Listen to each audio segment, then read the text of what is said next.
তোমার রূপ বা তোমার সৌন্দর্য তোমার ক্রেডিট নয়। তোমার বাবা মা যে বড় লোক এটাও তোমার ক্রেডিট নয়। তুমি উচ্চ বংশের ছেলে বা মেয়ে এটা তো তোমার ক্রেডিট হতেই পারে না। জানি তোমার অনেক রূপ আছে, কিন্তু এটাতে তোমার কোনো পরিশ্রম নেই। তোমার বাবা মার অনেক টাকা আছে, এটাতেও তোমার কোনো পরিশ্রম নেই। তুমি উচ্চ বংশের একজন ব্যক্তি হতে পারো, কিন্তু এটা তুমি নেহাতি বাই বর্ন পেয়েছো। তাহলে তুমি কি কি নিয়ে এত অহংকার করছো? আছে কিছু তোমার কাছে অহংকার করার মতো যে হ্যাঁ, এটা আমি কষ্ট করে পরিশ্রম করে নিজে বানিয়েছি? যদি সত্যিই তোমার কাছে এরকম জিনিস না থেকে থাকে তাহলে চুপ করে বসো। লোকের দেওয়া জিনিস নিয়ে অত অহংকার করো না। তুমি তোমার বাবার দেওয়া ব্র্যান্ডেড প্রোডাক্ট ইউজ করো, আর আমি ফুটপাতের জিনিস ইউজ করলেও সেটা আমার নিজের পয়সায় কেনা। তোমার বাবা যদি আজকে তোমার পিছন থেকে সরে যায় তাহলে চাঁদু, তুমি হিরো থেকে পুরো জিরো হয়ে যাবে। তুমি তোমার বাবার পরিচয়ে, তোমার ফ্যামিলির পরিচয়ে বাঁচো, আর আমি আমার নিজের পরিচয়ে বাঁচি। হ্যাঁ, আমার নিজের একটা আইডেন্টিটি আছে, যেটা আমি সবাইকে গর্বের সাথে বলতে পারি, অহংকারের সাথে না। আমাদের সবারই আইডেন্টিটি আছে। যে গাড়ি চালায় সে ড্রাইভার, যে পড়ায় সে শিক্ষক, যে চা বিক্রি করে সে চাওয়ালা, যে গান করে সে সিঙ্গার। কিন্তু তোমার কি কোনো আইডেন্টিটি আছে? না, তোমার কোনো আইডেন্টিটি নেই।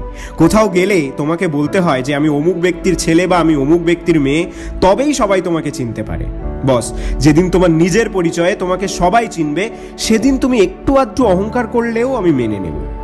আজ তুমি আমার সামনে যতই অ্যাটিটিউড দেখাও না কেন, আমি জানি তোমার লাইফে তুমি কিছুই করতে পারোনি। আর শুধু আমি কেন, সবাই জানে ফাঁকা কলসি বাজে বেশি।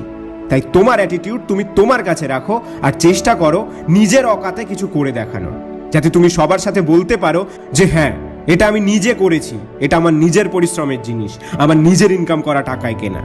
আজকে তুমি বড়লোক ফ্যামিলিতে জন্মগ্রহণ করেছো বলে বুঝতে পারছো না পৃথিবীটা কত কঠিন। যদি তুমি আমার মতো গরিব ঘরে জন্মগ্রহণ করতে তাহলে বুঝতে পারতে যে বেঁচে থাকতে গেলে অনেক পরিশ্রম করতে হয়, দুবেলা দুমুঠো ভাত পেতে গেলে অনেক কষ্ট করতে হয়।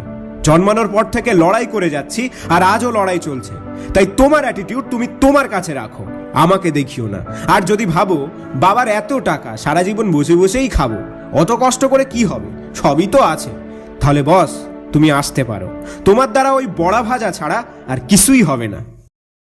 2.0 পক্ষ থেকে আমি আশিক। বন্ধু, নিজের একটা আইডেন্টিটি তৈরি করো, যাতে তুমি সবার সামনে গর্বের সাথে বলতে পারো যে হ্যাঁ, আমি এই কাজ করি। আর একটা কথা, গরিব হয়ে জন্মগ্রহণ করাটা অন্যায় নয়। অন্যায় তুমি তখনই করবে যখন তুমি গরিব হয়ে মৃত্যুবরণ করবে। আর আমাকে ফেসবুকে অ্যাড করে নিতে ভুলো না। ভালো থেকো, নিজের খেয়াল রেখো।